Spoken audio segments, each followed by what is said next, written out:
പിതാവിനും പുത്രനും പരിശുദ്ധ റൂഹായിക്കും സ്തുതി. ആമീൻ. കർത്താവിൽ പ്രിയപ്പെട്ടവരെ,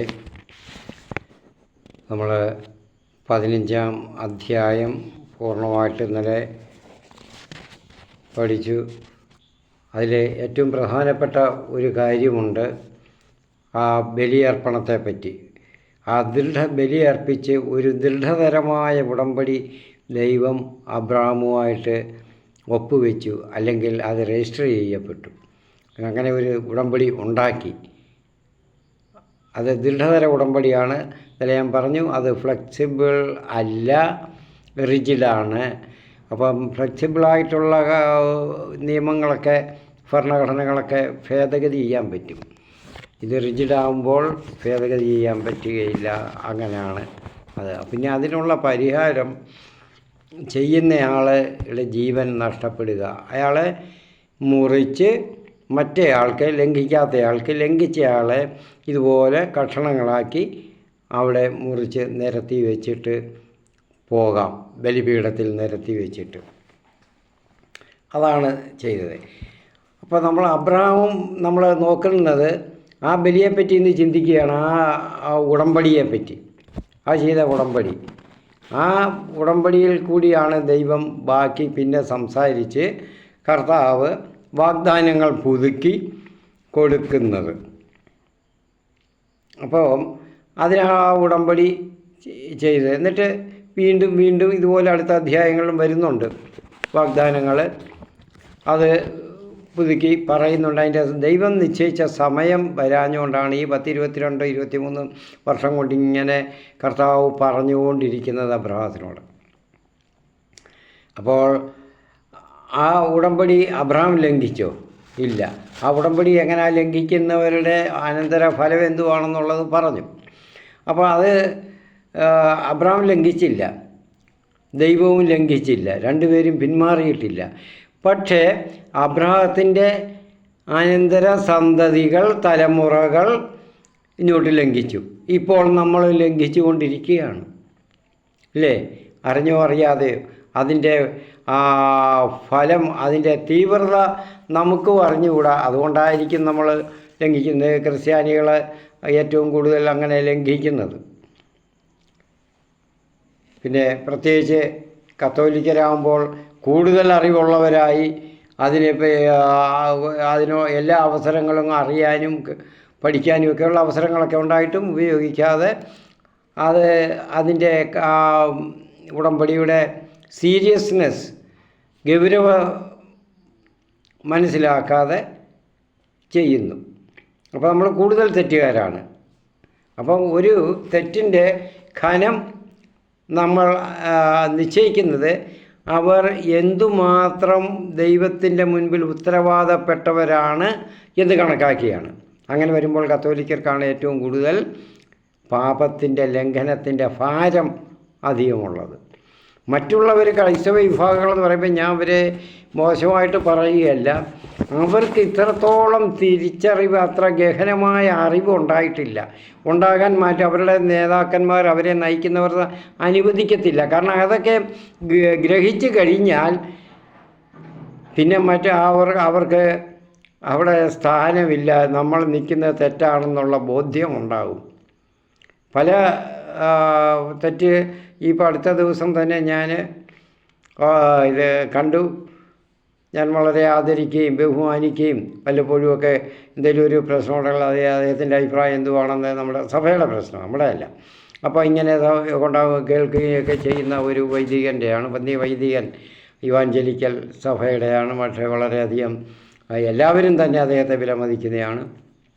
അദ്ദേഹത്തിൻ്റെ ഒരു അഭിപ്രായം കേട്ടപ്പോൾ മറ്റാരുടെ പ്രേരണയിൽ അദ്ദേഹത്തിന് അങ്ങനെയൊക്കെ ചിലതൊക്കെ ചെയ്യേണ്ടി വന്നു. എനിക്ക് ചിരിയാണ് വന്നത്. എന്തുകൊണ്ട് ഇത്രയും തൻ്റെ ഇടത്തോടൊക്കെ എല്ലാം പറയുകയും പഠിപ്പിക്കുകയും ചെയ്യുന്ന, പ്രവർത്തിക്കുകയും ചെയ്യുന്ന ഒരു വൈദികൻ, അല്ല വെറുതെ പറയൂല, പ്രവർത്തിക്കുകയും ചെയ്യുന്ന അദ്ദേഹത്തിന് ഇങ്ങനെ പറയേണ്ടി വന്നല്ലോ എന്നുള്ളത് ഓർത്തപ്പോൾ സഹതാപമാണ്, ചിരിയാണ് വന്നത്. അപ്പോൾ അത് ഞാൻ പിന്നെ അടുത്ത ഒരു വീഡിയോ അതിനു വേണ്ടി മാത്രമായിട്ട് ഇങ്ങനെയുള്ള ചിലരുടെ കാര്യത്തിൽ ചെയ്യേണ്ടിയിരിക്കുന്നു. അപ്പോൾ അതിന് മറുപടി കൊടുക്കണം. അപ്പോൾ അതിന് കർത്താവ് പറഞ്ഞത് ഒരു ഇടയനും ഒരു തൊഴുത്തും ആകണമെന്ന് തന്നെയാണ്. അത് കർത്താവിൻ്റെ ഇംഗിതത്തിന് എതിരായിട്ട് എന്തിനാണ് ചിന്തിക്കുന്നത്? അതിനനുകൂലമായിട്ട് ചിന്തിക്കാൻ നോക്ക്. അതാണ് വേണ്ടിയത്. ഞാനത് പറഞ്ഞിനി ഇത് സമയം കളയുന്നില്ല. നമുക്കിന്ന് ഇത് മുഴുമിപ്പിക്കണം. ഈ ഉടമ്പടിയുടെ സ്വഭാവം, ഗൗരവം എന്താണ്, സീരിയസ്നെസ് എന്താണെന്നുള്ളത് ഇന്ന് പഠിക്കണം. അതിനു വേണ്ടിയാണ് എല്ലാവരും അറിയണം. ക്രിസ്തീയ വിശ്വാസം സ്വീകരിച്ചിട്ടുള്ളവരെല്ലാവരും അറിയേണ്ടതാണ്. മറ്റുള്ളവരും അറിയണ്ടെന്നല്ല, അവരും ഇതൊക്കെ പഠിക്കണമല്ലോ, മനസ്സിലാക്കണം എന്തുവാണെന്നുള്ളത്. കാരണം ഇതൊന്നും മനസ്സിലാക്കാതെ പല ഇസ്ലാമിലെ ചില സഹോദരങ്ങളൊക്കെ അത് നല്ല അന്തസ്സായിട്ട് സംസാരിക്കുന്നവരോ ചിന്തിക്കുന്നവരോ അറിയാവുന്നവരോ അവരാരും അങ്ങനെയൊന്നും പറയത്തില്ല. ചില ഇതുകൊണ്ട് വില കുറഞ്ഞ എന്തെല്ലാം കമൻറ്റുകളും കാര്യങ്ങളൊക്കെ ഓരോ കാര്യങ്ങൾ എൻ്റെ വീഡിയോയിൽ ഞാൻ ഒന്നും കണ്ടിട്ടില്ല. എനിക്ക് നോക്കാൻ ഞാൻ മെനക്കെടാറുമില്ല, സമയവുമില്ല. അപ്പം ചിലരുടെയൊക്കെ ഞാൻ ഇങ്ങനെ ചിലപ്പോൾ ഒന്ന് ഓടിച്ച് നോക്കും. അപ്പം കാണുമ്പം എന്തൊക്കെ മോശമായിട്ട് ഞാൻ കമൻറ്റുകളെ നോക്കും എന്തൊക്കെ ആരെയൊക്കെ എങ്ങനെയൊക്കെ ഇത് സ്വാധീനിക്കുന്നു എന്നുള്ളത്. എൻ്റേതല്ല, മറ്റുള്ളവരുടെ പഠിപ്പിക്കലുകൾ. അപ്പോൾ അതിൽ ഓരോരുത്തർ പറയുന്നത് കേട്ടാൽ അല്ല, അന്തസ്സും അതിനുള്ള എല്ലാത്തിനും നമ്മളൊരു മനസ്സിലാക്കണം. പൊതുവിലൊരു കാര്യങ്ങൾ വരുമ്പോൾ നമുക്ക് അന്തസ്സ് വേണം, അഭിമാനം വേണം, നാണം വേണം. ഇതൊന്നുമില്ലാതെ ചിലർ പറയും. അപ്പോൾ പഠിച്ചിട്ട്, അങ്ങനെയുള്ളവർ പഠിച്ചിട്ട് പറയും. ഇത് പഠിക്കാതെ എന്തെങ്കിലും കേട്ടും കൊണ്ട് പൊട്ടാതെ കഴിഞ്ഞ് നമുക്ക് ഈ ഉടമ്പടിയെ പറ്റി സംസാരിക്കാം. അപ്പോൾ ഈ ഉടമ്പടി ലംഘിക്കുന്ന ആളെ കഷണിക്കണം. അപ്പോൾ അബ്രാഹത്തിൻ്റെ സന്തതികൾ, പിൻതലമുറക്കാർ, സന്തതികൾ ഇങ്ങോട്ട് അത് ഈ ഉടമ്പടി ലംഘിച്ചുകൊണ്ടിരിക്കുകയാണ് ഇന്ന് വരെ. അതാണല്ലോ ഞാൻ പറഞ്ഞത്. അപ്പോൾ അന്ന് പിൻതലമുറക്കാർ ലംഘിച്ചപ്പോൾ അവരെയൊക്കെ കഷണിച്ച് ഇങ്ങനെ ആ ഉടമ്പടിയിൽ നിന്ന് ദൈവത്തിന് വിട്ടിട്ട് മാറാം.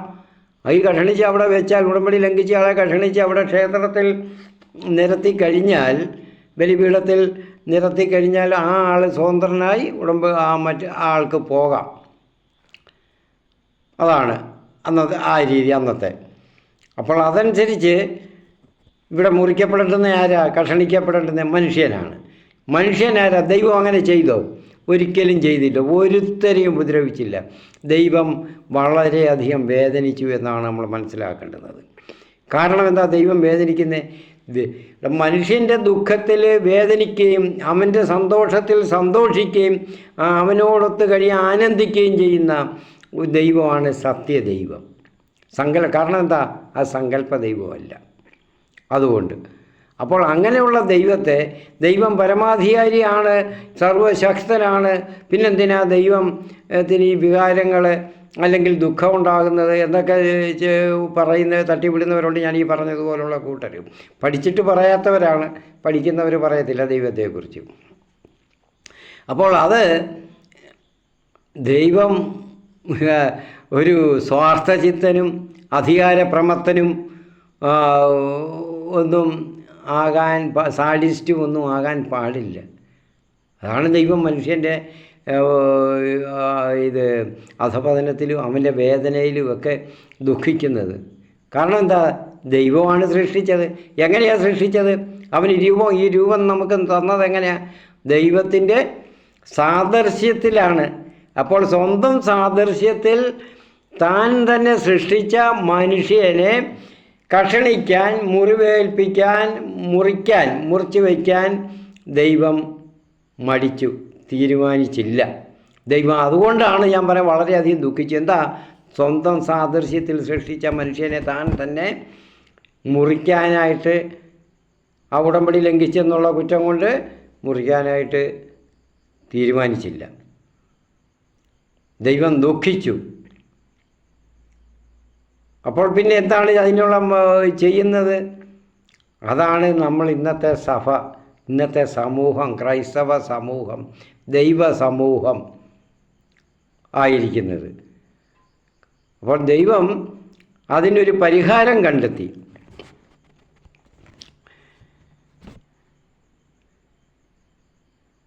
അപ്പം ദൈവം അങ്ങനെ മനുഷ്യനെ മുറിക്കാതെ ഇരിക്കാൻ കാരണം വിശുദ്ധ യോഹന്നാൻ പറയുന്നുണ്ട്. 1-ാം ലേഖനത്തിൽ 3-ാം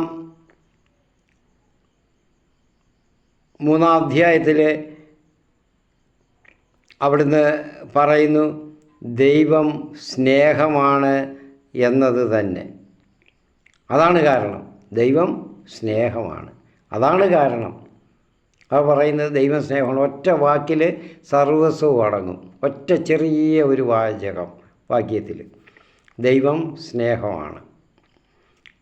അപ്പം മനുഷ്യൻ്റെ അധപതനത്തിൽ ദുഃഖിക്കുന്ന ഈ സത്യദൈവം തൻ്റെ വിശ്വസ്തരുമായിട്ട് ചെയ്തിട്ടുള്ള ഉടമ്പടികളെ ഓർത്തിട്ടുണ്ട്. ദൈവം സ്നേഹമായതുകൊണ്ടാണ് ഓർത്തത്. കാരണം താൻ അവരെ കട്ടളിച്ച് മാറ്റി കഴിഞ്ഞാൽ, സ്വതന്ത്രനായി പോയി കഴിഞ്ഞാൽ പിന്നെ ദൈവത്തിന് അവിടെ എന്തോ പ്രസക്തി? അതും കൂടെ ചിന്തിക്കണം. ഇല്ല, പിന്നെ പ്രസക്തിയില്ല. ദൈവം പോയില്ലയോ? അങ്ങനല്ല. ദൈവം മനുഷ്യനെ വിട്ടിട്ട് നശിപ്പിച്ചിട്ട് പോകാനല്ല അവനെ സൃഷ്ടിച്ചത്. അത് സൃഷ്ടിച്ചത് സ്വന്തം സാദൃശ്യത്തിലാണ് സൃഷ്ടിച്ചത്. അത് ഏതാണ് സാദൃശ്യം? അപ്പോൾ ദൈവത്തിന് രൂപമുണ്ടോ സാദൃശ്യമുണ്ടോ എന്നൊക്കെ ചോദിക്കുന്ന കൂട്ടരുണ്ട്. അപ്പോൾ അവരോട് എനിക്ക് പറയാനുള്ളത്, ദൈവത്തിൻ്റെ സാദൃശ്യത്തിൽ ആരാണ് ദൈവം? യേശു തന്നെയാണ് മനുഷ്യനായിട്ട് അവതരിച്ചത്. അത് ദൈവമാണ്. യേശു ദൈവമായിരുന്നു, ദൈവമാണ്, ദൈവമായിട്ട് തന്നെയാണ് വന്നത്, മനുഷ്യരൂപം സ്വീകരിച്ച്. അപ്പോൾ അങ്ങനെ മനുഷ്യരൂപം സ്വീകരിക്കുന്ന, ഞാൻ ഈ ഉൽപ്പത്തി ആദ്യത്തെ ഭാഗത്ത് പറഞ്ഞെന്ന് തോന്നുന്നു. അപ്പോൾ ദൈവത്തിൻ്റെ അങ്ങനെ മനുഷ്യരൂപം സ്വീകരിക്കേണ്ടുന്ന യേശു ഏത് രീതിയിലായിരിക്കും ആ രൂപം എന്നുള്ളത് കണ്ടും കൊണ്ടാണ് ദൈവം തൻ്റെ യുഗങ്ങൾക്ക് മുൻപേ, യുഗാരംഭങ്ങൾക്ക് മുൻപേ, സൃഷ്ടികൾക്ക് മുൻപേ, ലോകസ്ഥാപനത്തിന് മുൻപേ തന്നെ ഈ രൂപം മനസ്സിൽ കണ്ടു. മനുഷ്യൻ്റെ രൂപം, മനുഷ്യരൂപം. അതാണ് യേശുവിന്, ദൈവത്തിന് സ്വീകരിക്കാൻ, ഭൂമിയിൽ വരാൻ സ്വീകരിക്കാൻ പറ്റിയ രൂപം എന്ന് കണ്ടാണ് മനുഷ്യനെ സൃഷ്ടിച്ചത്.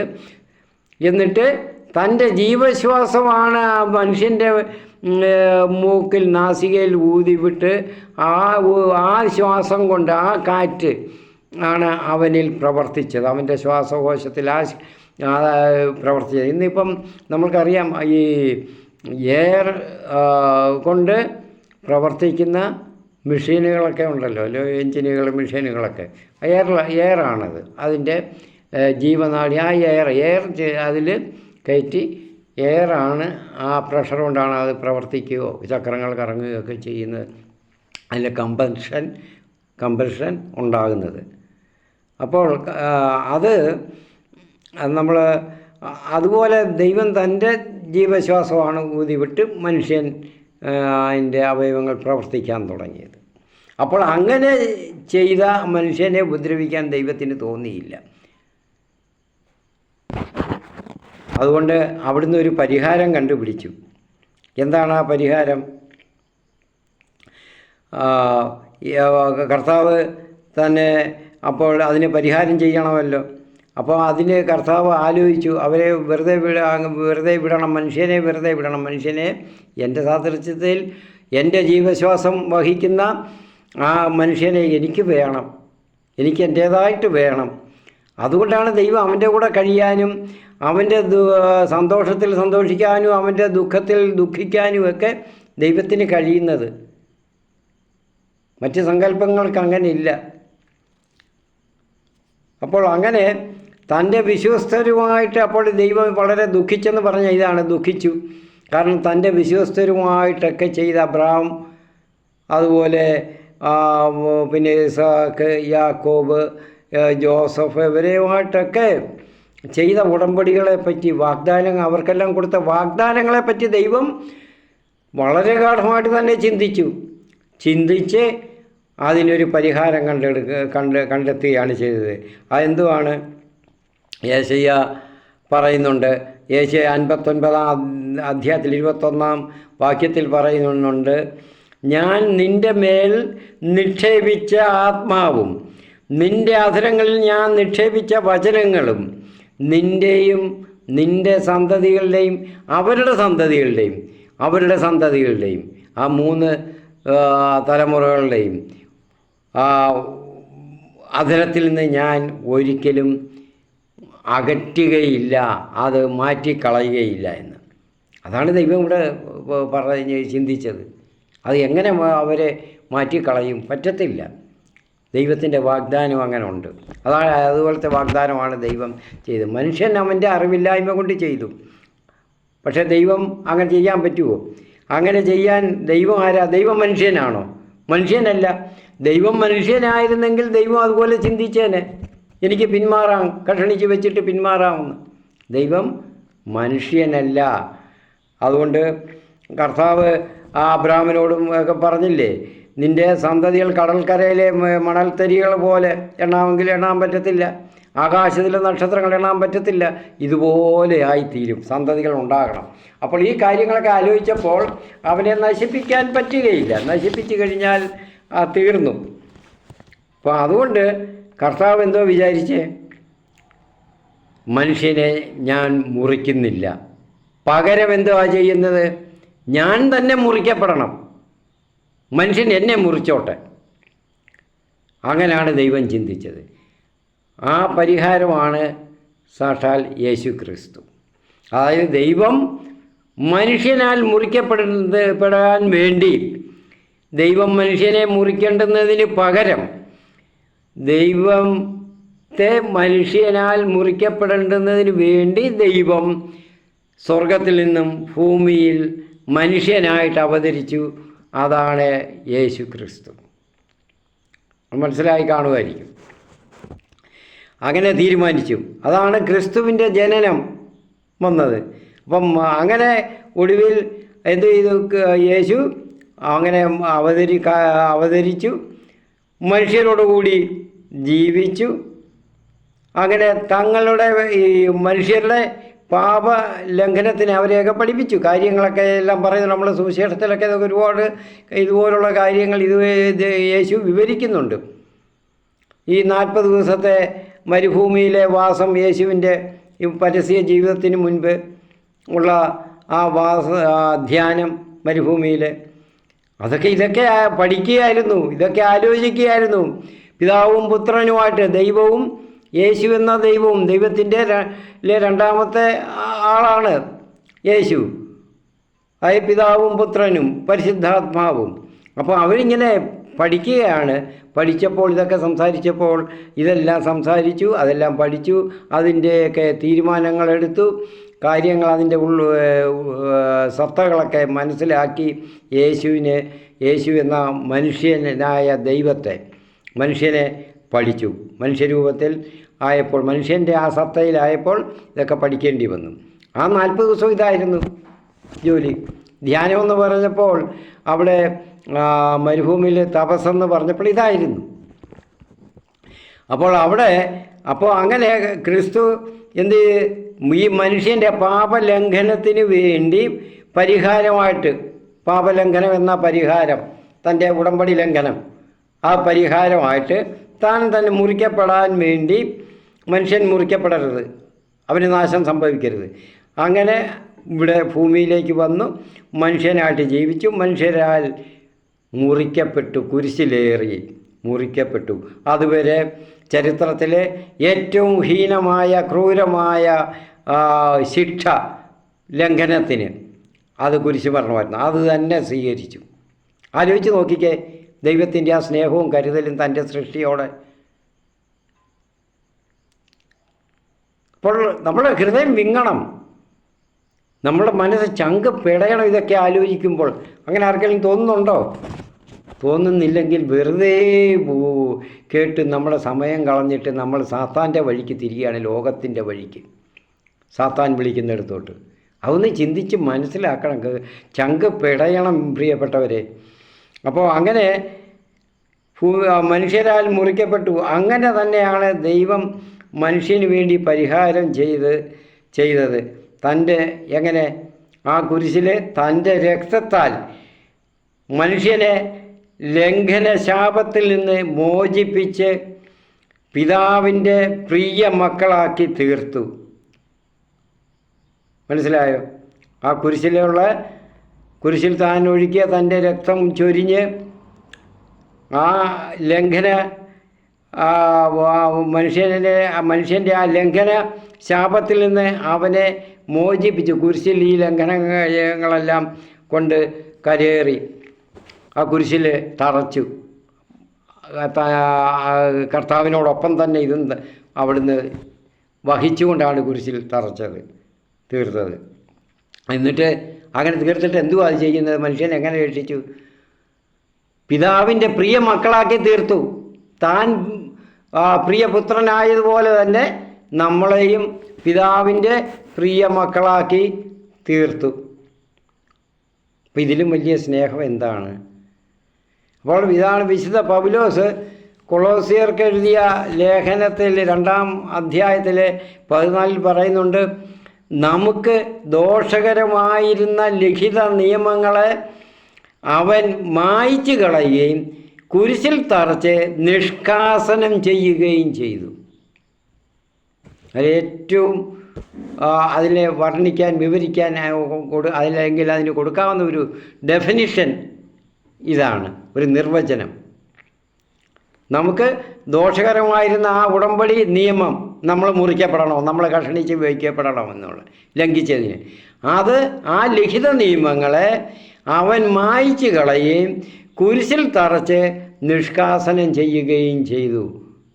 ആ രക്തം വഴി, ആ ഉടമ്പടി, തൻ്റെ ആ മരണം വഴി, താൻ മുറിക്കപ്പെട്ടത് വഴി, ലംഘനത്തിനുള്ള ശിക്ഷ താൻ ഏറ്റത് വഴി, താൻ പിതാവിൻ്റെ ആ ക്രോധം, മനുഷ്യവർഗത്തിൻ്റെ മേലുള്ള ക്രോധം മാറി പ്രിയ പുത്രന്മാരായിട്ട് സ്വീകരിച്ചു. പ്രിയപ്പെട്ടവരെ, എന്ത് വലിയൊരു കാര്യമാണ്! ഈ ഉടമ്പടിയാണ്, ഇങ്ങനെയുള്ള ഉടമ്പടി നമ്മളെന്നും കർത്താവ് ദൈവം മുറിക്കപ്പെടുകയാണ് നമുക്ക് വേണ്ടി. എവിടാ മുറിക്കപ്പെടുന്നത്? ഇന്നും പിന്നീടും കുരിശിൽ തറച്ചുണ്ട്. അതാണ് നമ്മൾ ഇന്ന് എന്നും ദിനംതോറും ആഘോഷിക്കുന്ന വിശുദ്ധ കുർബാന. അൾത്താരയിൽ, ദൈവാലയത്തിൽ അൾത്താരയിൽ അർപ്പിക്കപ്പെടുന്ന വിശുദ്ധ ബലി അതിൻ്റെ അനുസ്മരണമാണ്, അതിൻ്റെ ആവർത്തനമാണ്. അനുസ്മരണമെന്നല്ല, ആവർത്തനമാണ്. അത് തന്നെ ആവർത്തിക്കുകയാണ് ചെയ്യുന്നത്. അവിടെ മുറിക്കപ്പെടുകയാണ് ഓസ്തിയുടെ രൂപത്തിൽ, അപ്പത്തിൻ്റെ രൂപത്തിൽ. അപ്പോൾ നോക്കിക്കോളെ, എന്തുമാത്രം വിശുദ്ധ കുർബാനയെന്ന് പറയുമ്പോൾ എന്തുമാത്രം ഗഹനമായ കാര്യങ്ങളാണ് അതിൽ അടങ്ങിയിരിക്കുന്നതെന്ന്.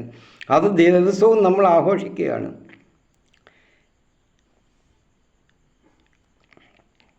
അപ്പോൾ ഇതുകൊണ്ടാണ് യോഹന്നാൻ പറഞ്ഞത്, ദൈവം സ്നേഹമാണ്. ദൈവം ഉടമ്പടിയിൽ നിന്ന് മാറുന്നില്ല, കാരണം ദൈവം മനുഷ്യനല്ല, സ്നേഹമാണ് എന്ന് പറഞ്ഞത്. ആ സ്നേഹമാണ് നമ്മളെന്നും വിശുദ്ധ കുർബാനയിൽ ആഘോഷിക്കുന്നത്. കാരണം നമ്മൾ മുറിക്കപ്പെടണമായിരുന്നു. അതിൻ്റെ ആ സീരിയസ്നെസ് അതാണ്. എനിക്കത് പറഞ്ഞ് ഫലിപ്പിക്കാൻ ഇപ്പോൾ ഇതിൽ ഇങ്ങനെ ഫോണിൽ കൂടെ പറയുമ്പോൾ അത് ശരിയാകുന്നില്ല. നമുക്ക് കുറച്ചുകൂടെ ഡയറക്റ്റ് ക്ലാസ്സാണെങ്കിൽ നല്ല കുറച്ചുകൂടെ വിശദീകരിച്ച് പറയാം. അതിൻ്റെ ആ സത്ത പൊരുൾ, നമ്മളാണ് മുറിക്കപ്പെടേണ്ടത്, ദൈവമല്ലായിരുന്നു, യേശുവല്ല. അതിൽ നമുക്ക് പകരമാണ് അവിടെ മുറിക്കപ്പെട്ടത്. അതാണ് നമ്മൾ വിശുദ്ധ കുർബാനയായിട്ട് നമ്മൾ ആഘോഷിക്കുന്നത് ദിവസവും. അത് നമ്മൾ വിശുദ്ധ കുർബാന സ്വീകരിക്കുന്ന, നമ്മൾ ഭക്ഷിച്ച് വീണ്ടും ആ ഉടമ്പടി, ദൈവത്തിൻ്റെ ആ ഉടമ്പടിയിൽ നമ്മൾ ഒന്നിച്ച് ചേരുകയാണ്.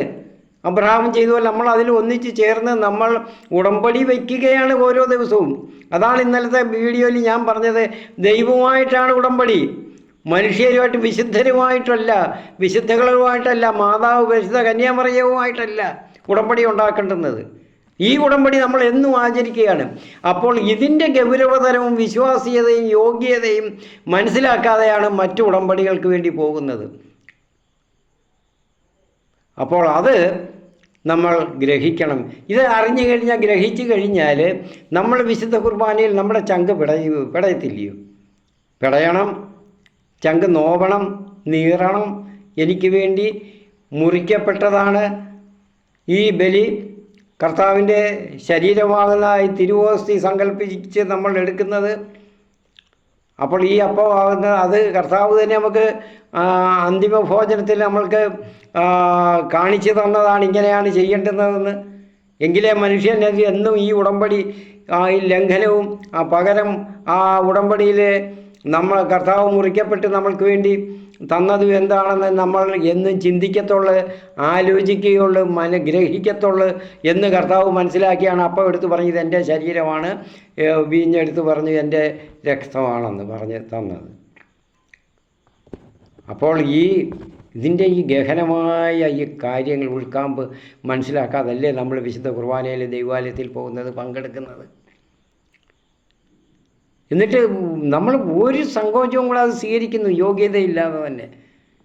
തെറ്റാണ്, അത് തെറ്റ് തന്നെ, അതിലൊരു ഇല്ല. ഈ വിശുദ്ധ കുർബാനയിൽ ഇത് ആഘോഷിക്കുമ്പോൾ, ഈ കൂദാശവചനങ്ങൾ ഉരുവിടുമ്പോൾ ആ പുരോഹിതനുമുണ്ടാകുന്ന ആ വികാരം ദൈവത്തിന് അപ്പോഴുണ്ടായ വികാരമാണ്. കർത്താവ്, ഈ മനുഷ്യൻ മുറിക്കപ്പെടാൻ പാടില്ല, എൻ്റെ സാദൃശ്യത്തിൽ എൻ്റെ ജീവശ്വാസം വഹിക്കുന്ന ഈ മനുഷ്യൻ മുറിക്കപ്പെടാൻ പാടില്ല, പകരം ഞാൻ മുറിക്കപ്പെടുന്നു എന്നുള്ള ആ വേദന, ചങ്ക് പിടയുന്ന വേദന ആ പുരോഹിതനും ഉണ്ടാകണം, ആ പരികർമ്മിക്കുണ്ടാകണം. ഉണ്ടാകുമെന്നാണ് എൻ്റെ വിശ്വാസം. അപ്പോൾ ഞാനവരെ ഉപദേശിക്കാൻ പഠിപ്പിക്കുകയല്ല. നമ്മൾക്ക് തീർച്ചയായിട്ടും നമ്മൾക്കുണ്ടാണ് അവരുടെ കാര്യം, അത് ദൈവമായിട്ടുള്ള ബന്ധം. നമുക്ക് നമ്മുടെ കാര്യം, നമുക്ക് ഇത് ഉണ്ടാകാതെ ഈ ദൈവാലയത്തിൽ മോശമായിട്ട് പെരുമാറാനും മോശമായിട്ടുള്ള വചനങ്ങൾ മറ്റുള്ളവരുടെ മേൽ വർഷിക്കാനും ഒന്നും പാടില്ല. ആ ദൈവാലയ പരിസരം പരിശുദ്ധമാണ്. അതുകൊണ്ടാണ് ഞാൻ മുൻകാലങ്ങളിൽ ഞാൻ ആദ്യകാലത്ത് എൻ്റെ 1-2 വീഡിയോകളിൽ ഞാൻ പറഞ്ഞത്, മറ്റ് ഉത്സവങ്ങൾക്കുള്ളതല്ല ദൈവാലയ അങ്കണം, ആ പുരയിടം, ആ കോമ്പൗണ്ട് ദൈവാലയം മാത്രമല്ല. ഇത് ഗഹനമായിട്ട് മനസ്സിലാക്കാതാണ് പുരോഹിതർ പോലും അങ്ങനെ പെരുമാറുന്നത്, ഉത്സവങ്ങൾ അവിടെ ആഘോഷിക്കാൻ. പ്രിയപ്പെട്ടവരെ, ഇതൊക്കെ നമ്മൾ ഒന്ന് ചിന്തിക്കണം. ഞാൻ ഇത്രയും ഇത് പറഞ്ഞു തരുന്നത്, ഇപ്പോൾ നിങ്ങൾ BTH ബിരുദ കോഴ്സ് പഠിച്ചാലും ശരിയല്ല, ഇതൊന്നും അത്ര വിശദീകരിച്ച് ആരും പറഞ്ഞു തന്നൊന്നും പറയത്തില്ല, ചിന്തിക്കത്തില്ല, അതിൽ ആവശ്യമില്ല. പക്ഷേ എനിക്കും പറഞ്ഞു തന്നെയല്ല, ഞാൻ പരിശുദ്ധാത്മാവ് ഞാൻ പഠിച്ചു എങ്കിലും ഇങ്ങനെ ഇത് വിസ്തൃതമായിട്ട് പഠിച്ചിട്ടില്ല. അത് ബാക്കി പരിശുദ്ധാത്മാവ് പഠിപ്പിക്കുന്നതാണ്, പറഞ്ഞു തരുന്നതാണ് ഈ സമയത്ത് ഇത് പറയണമെന്നുള്ളത്. ആ പാഠം പഠിക്കുമ്പോൾ നമ്മളത് മനസ്സിലാക്കണം. പ്രിയപ്പെട്ടവരെ, നമ്മൾക്ക്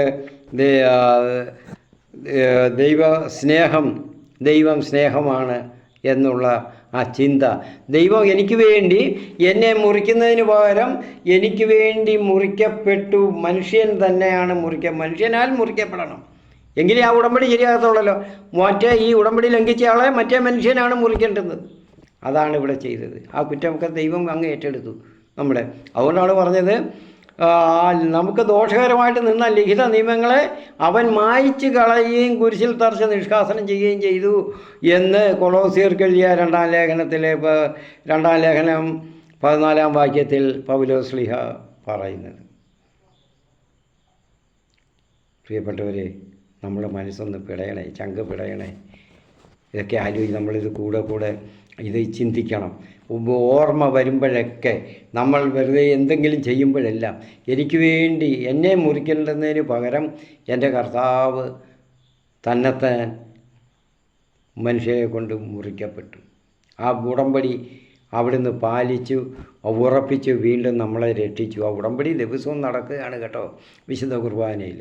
അതെപ്പോഴും നമ്മൾ പറയണം. ദിവസവും പള്ളിയിൽ പോകാൻ പറ്റിയില്ല, വിശുദ്ധ കുർബാനയിൽ പങ്കുകൊള്ളാൻ പറ്റിയില്ലെങ്കിലും ഇത് പറയണം, പറഞ്ഞുകൊണ്ട് വേണം.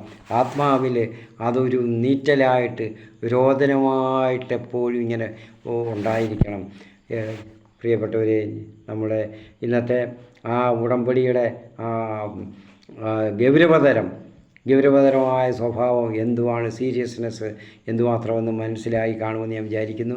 ഇങ്ങനെയൊക്കെ നമുക്ക് വീഡിയോയിൽ പറഞ്ഞ് മനസ്സിലാക്കിക്കാൻ പറ്റുകയുള്ളൂ. അതുകൊണ്ട് പ്രിയപ്പെട്ടവരെ, ഇത് എപ്പോഴും ചിന്തിക്കണം, ഇത് പലപ്പോഴും കേൾക്കണം. ഇത് കേട്ടെങ്കിലേ ഇത് മനസ്സിൽ എപ്പോഴും നിറഞ്ഞു നിൽക്കുകയുള്ളൂ. ഓരോ ദൈവവിശ്വാസിയുടെയും, ക്രൈസ്തവൻ്റെയും, കത്തോലിക്കൻ്റെയും ഈ കുർബാന ദിവസവും നടക്കുന്ന കത്തോലിക്ക ദൈവാലയങ്ങളിലാണല്ലോ. അപ്പോൾ അതിലും ഓരോ പുരോഹിതൻ്റെയും മനസ്സിൽ എപ്പോഴും ഉണ്ടായിരിക്കണം, അധരങ്ങളിൽ എപ്പോഴും ഉണ്ടായിരിക്കണം, മനസ്സിൽ എപ്പോഴും ഉണ്ടായിരിക്കണം. അതിൽ ഇപ്പോൾ യേശയ്യ പറഞ്ഞത്, ഞാൻ നിൻ്റെ മേൽ നിക്ഷേപിച്ച 59:21 ആദ്യം പറഞ്ഞതിൽ നിക്ഷേപിച്ച ആത്മാവും നിൻ്റെ അധരങ്ങളിൽ ഞാൻ നിക്ഷേപിച്ച വചനങ്ങളും നിൻ്റെയും നിൻ്റെ സന്തതികളുടെയും അവരുടെ സന്തതികളുടെയും കയ്യിൽ നിന്ന് അധരങ്ങളിൽ നിന്ന് ഞാൻ അകറ്റുകയില്ല എന്ന് പറഞ്ഞു. അപ്പോൾ നമ്മുടെ മനസ്സിലെപ്പോഴും ഉണ്ടായിരിക്കണം. പ്രിയപ്പെട്ടവരെ, നമ്മൾ അങ്ങനെ ദൈവത്തോടെ ആ ഉടമ്പടി അബ്രാഹത്തോടെ ദൈവം ചെയ്ത ഉടമ്പടി അവസാനിച്ചിട്ടില്ല. ലോകാന്ത്യം വരെയും മനുഷ്യ വംശത്തിൻ്റെ അന്ത്യം വരെയും തുടർന്നു കൊണ്ടേയിരിക്കും.